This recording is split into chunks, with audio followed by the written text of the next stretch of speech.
Olá, meus irmãos, a paz do Senhor, tudo bem com vocês? Espero que sim, eu sou o pastor Heraldo e nós estamos aqui para mais uma EBD em Foco.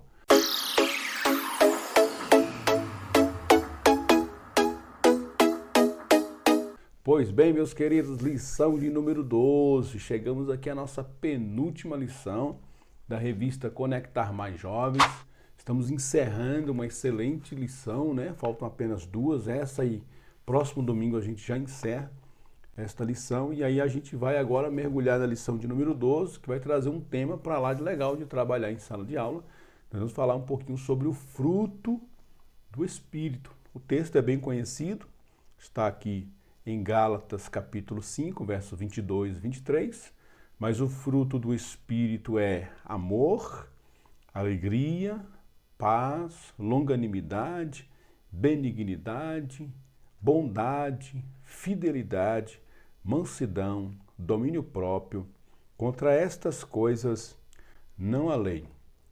Eu trouxe aí nesse slide da introdução essa imagem de uma mexerica ou de uma laranja, né? A gente costuma usar essa imagem da mexerica.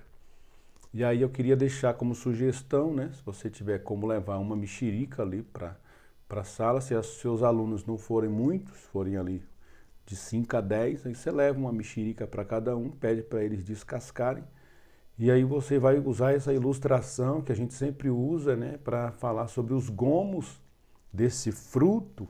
É um fruto só, é uma mexerica, mas os gomos dele, cada gomo desse aí, dessa mexerica ou de uma laranja, representa um elemento ou uma qualidade do fruto do Espírito. Na verdade, é um só fruto subdividido em 9 partes, né? Então a gente estuda geralmente assim, comparando com uma mexerica ou com uma laranja que tem vários gomos dentro, mas na verdade é um fruto só. Tá? A gente geralmente fala frutos do Espírito, mas o texto aqui que Paulo nos trouxe fala que é fruto do Espírito e aí subdivide-se em 9 partes. Como introdução, temos aqui a nossa vida de intimidade com o Espírito Santo reverbera em fruto este que molda nosso caráter e irradia a glória de Deus no mundo. Então, quando a gente estuda aqui esse fruto do Espírito Santo, a gente vai trabalhar que o fruto do Espírito Santo ele possui pelo menos 9 características. É um fruto com 9 características. É como se fosse aí, como eu falei agora no slide anterior, uma mexerica, uma laranja, é um fruto só, mas que tem 9 divisões ali dentro, 9 dons ou 9 qualidades dentro desse fruto. E cada uma dessas qualidades está interligada com uma área específica da nossa vida. Então nós temos dons que são ligados à nossa relação com Deus, que vão influenciar diretamente em como a gente se relaciona com Deus. Existem outras características desse fruto que vão dizer respeito ao nosso relacionamento com o nosso próximo e outras características desse fruto que vão dizer a nossa relação conosco, consigo mesmo. Então, cada um dessas qualidades desse fruto vai remeter a uma área específica e é justamente isso que a lição vai trazer aqui no tópico de número 1, falando um pouquinho aquelas qualidades do fruto do Espírito que são aí ligadas ao nosso relacionamento direto com Deus, né? E aí o tópico 1.1 vai falar com a questão de tendo o mesmo sentimento de Cristo. E ele vai trazer aqui pelo menos essas qualidades, né? Gozo, paz e fé, que nós vamos precisar para muitos momentos da nossa vida desse gozo, dessa paz e dessa fé que é encontrada somente em Deus. Ela não é encontrada em nenhuma situação favorável da vida. A gente não precisa de situações favoráveis da vida. E aí a lição vai nos trazer justamente aí esta passagem do apóstolo Paulo com Silas, que eles estão presos, né? E eles apanharam, eles sofreram, as masmorras da época não eram prisões muito legais, digamos assim, de você estar preso, você sofria muito, só de estar ali já era sofrimento, e eles estavam ali, ainda estavam apanhando, estavam acorrentados aí, como essa imagem mostra, mas mesmo assim eles cantaram ao Senhor, eles oraram ao Senhor. Isso é muito significativo para a gente falar um pouquinho sobre esse fruto do Espírito, né? Que é gozo, que é essa paz interior, essa fé em Deus, essa certeza que Deus cuida. Então nós precisamos cultivar esse fruto do Espírito, porque nas situações da vida em que a gente estiver em aperto, a gente não vai entrar em desespero, a gente vai permanecer firmes com o Senhor. É na alegria, na dor, na tristeza, na dificuldade, em todos os momentos o Senhor vai estar conosco, e com essas características aqui deste fruto do Espírito, vai nos fazer permanecer firme e inabaláveis. E o 1.2 vai trazer também a pessoa do apóstolo Paulo, o tema que é vivendo a completa alegria, e aí ele vai trazer a própria pessoa do apóstolo Paulo como referência. E aí a gente entende que Paulo, para nós, é uma referência muito impressionante, né? Eu trouxe essa imagem aí, que retrata o momento em que Paulo está preso, e ele vai usar essas cadeias e vai glorificar a Deus pelas suas cadeias, e vai escrever diversas cartas. E uma dessas cartas que Paulo vai escrever preso, ele vai escrever aos irmãos que estão em Filipos.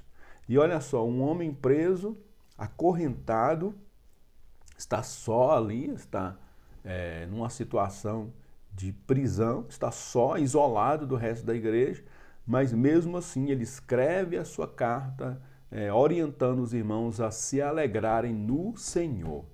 Que maravilha, né? Então, por isso que o apóstolo Paulo ele tem todos os aspectos que a gente precisa para olhar e ver como que esse fruto do Espírito e essa característica que é alegria, gozo, ela trabalha diretamente na vida de uma pessoa. Ou seja, ele não precisa de situações favoráveis para dizer que se alegra no Senhor, né? O tópico de número 2 agora vai falar sobre a relação nossa com o nosso próximo. Quais são os dons ou quais são as características desse fruto que vai nos levar a ter um relacionamento mais aproximado das outras pessoas. O 2.1 vai falar sobre o amor, exalando o amor de Cristo. Colocamos, obviamente, essa imagem de um jovem socorrendo uma senhora necessitada, e é assim mesmo que o amor de Deus é retratado. Nós também fomos alcançados por Deus. Enquanto nós não tínhamos condição nenhuma de se achegar a Deus, Deus através de Cristo nos salvou. Deus através de Cristo nos amou.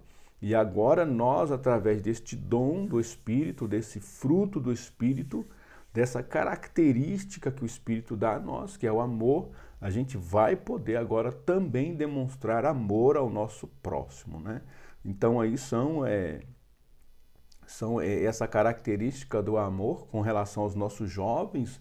A gente também pode levar isso para a prática, né? Quem sabe fazer uma ação social na semana, quem sabe usar aí essa temática para levar esse tema do amor e da ação social para a semana seguinte, quem sabe falando com líderes dos jovens, falando com o pastor local, e a gente pode praticar essa característica, né, desse fruto do Espírito que é o amor.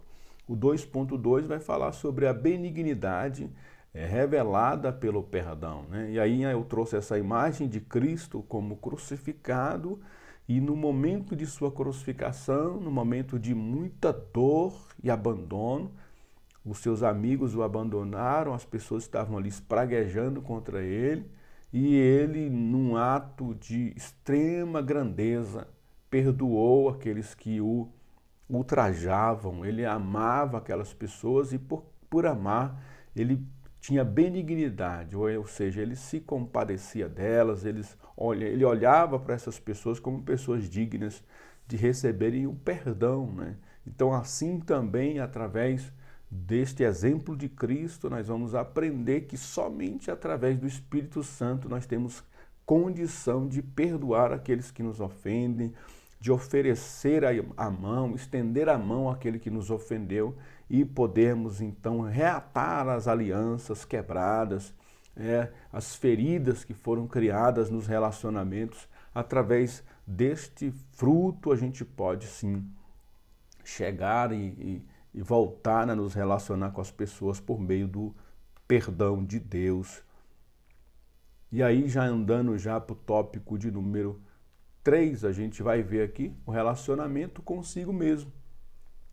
E esse relacionamento consigo mesmo, ele vai trazer aqui 2 exemplos, né, bem legais, que eu sempre gosto de usar aí com relação à longanimidade e à temperança. A pessoa ser longânima, no original, aqui eu dei uma pesquisada, fora aquilo que a revista já traz, ela traz algumas definições, mas uma das definições, ou um dos exemplos mais legais que eu já achei para falar da longanimidade, é comparar essa característica desse fruto a um elástico, né?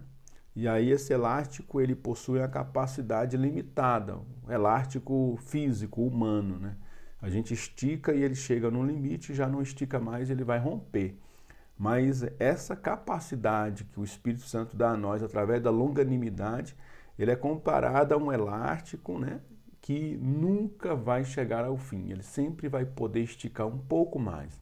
Quando você achar que não dá para ir um pouco mais, esse elástico da longanimidade, ele vai mais um pouco, depois vai mais um pouco, depois vai mais um pouco. E a gente precisa trabalhar muito essa característica nas nossas vidas, porque nós estamos vivendo um tempo bem complexo, né, em que as pessoas elas estão correndo de um lado para o outro, as pessoas estão sem paciência, as pessoas estão vivendo uma vida muito corrida, e aí a gente acaba enfrentando até doenças mentais, doenças psicossomáticas, doenças da mente, doenças da alma, justamente porque as pessoas já não têm mais assim paciência para as coisas, tempo para as coisas, tudo é muito corrido. E somada a isso, a gente também vai encontrar aqui no 3.2 uma outra característica do fruto do Espírito, que é a temperança, né? É essa capacidade de ter domínio próprio, de ter autocontrole, de ter autodomínio. Eu coloquei essa imagem desse homem tentando se equilibrar aí numa corda bamba, é mais ou menos essa imagem espiritual que a gente deve ter. É alguém que está tentando de todas as formas se equilibrar. O Espírito Santo, ele vai nos dar esse equilíbrio, ele vai nos dar essa temperança, esse meio termo para que a gente resolva as coisas, né? Não na ignorância, mas também que nós não deixamos as coisas se acumularem, mas que a gente tenha esse cuidado ao fazer as coisas, sempre com esse autodomínio, essa paciência, esse autocontrole, né? Porque isso é uma característica esperada dos filhos de Deus, né? Que os filhos de Deus reajam de maneira diferente do que uma pessoa que não tem o Espírito Santo. Então a soma de todos essas características aí do fruto do Espírito vão levar uma pessoa que se relaciona bem com Deus, que se relaciona bem com o próximo e que se relaciona bem consigo mesmo. São características dadas pelo Espírito Santo e elas todas estão interligadas. Não tem como uma se desassociar da outra. Porque a gente, para ser longânimo conosco mesmo, a gente precisa ter temperança, ter autocontrole, para a gente poder fazer o exercício do amor, a gente também vai precisar aí de ter temperança, de ser longânimo. A gente vai precisar de todos os elementos somados e a soma deles vão nos levar a se relacionar bem com Deus, com o próximo e conosco mesmos. Partindo aqui já para a conclusão desse resumão que nós fizemos da lição, diz: uma vida de comunhão com Deus através do seu Espírito nos faz gerar o fruto citado por Paulo, pois suas virtudes estão interligadas entre si, de modo que é impossível uma existir sem as demais. E para esta lição aqui, como eu já disse no começo, até para essa conclusão que a gente acabou de ver, que elas estão interligadas, aí a gente poderia, eu recomendo que você, professor, dependendo da quantidade de jovens que você tenha, leva aí uma mexerica. E aí eles vão descascar a mexerica e antes dele comerem ela, você vai pedir para eles olharem como todos esses gomos se interligam, né? Eles cresceram junto dentro daquela casca e ali eles estão interligados por fibras. Assim também são essas características do fruto do Espírito. Todas elas estão interconectadas. Por isso que é uma incoerência uma pessoa dizer que ama a Deus e odeia o seu irmão. É por isso que Jesus trouxe essa correção aos fariseus. Porque se a gente diz que ama a Deus e odeia o nosso irmão, tem alguma coisa errada no nosso relacionamento com Deus. Mas se a gente ama a Deus e ama o próximo, aí há uma interconexão entre ambas essas características, tá? Então essa é a recomendação que eu deixo para você usar aí como ilustração para eles, para falar sobre o fruto do Espírito. E quem sabe, né, você aí, professor, juntamente com a liderança dos jovens, fazer aí durante a semana um evangelismo, uma ação social e levar para a prática essas características aí do fruto do Espírito, tá? Deus te abençoe e até a próxima. Próxima lição já será a última. A gente vai fazer aqui um resumão para trazer também algumas dicas já para iniciar o próximo trimestre, para a gente dar algumas dicas de como a gente pretende trabalhar o próximo trimestre, tá? Que Deus te abençoe, meu irmão. Até a próxima. Se Deus permitir, fiquem todos com Deus. Amém.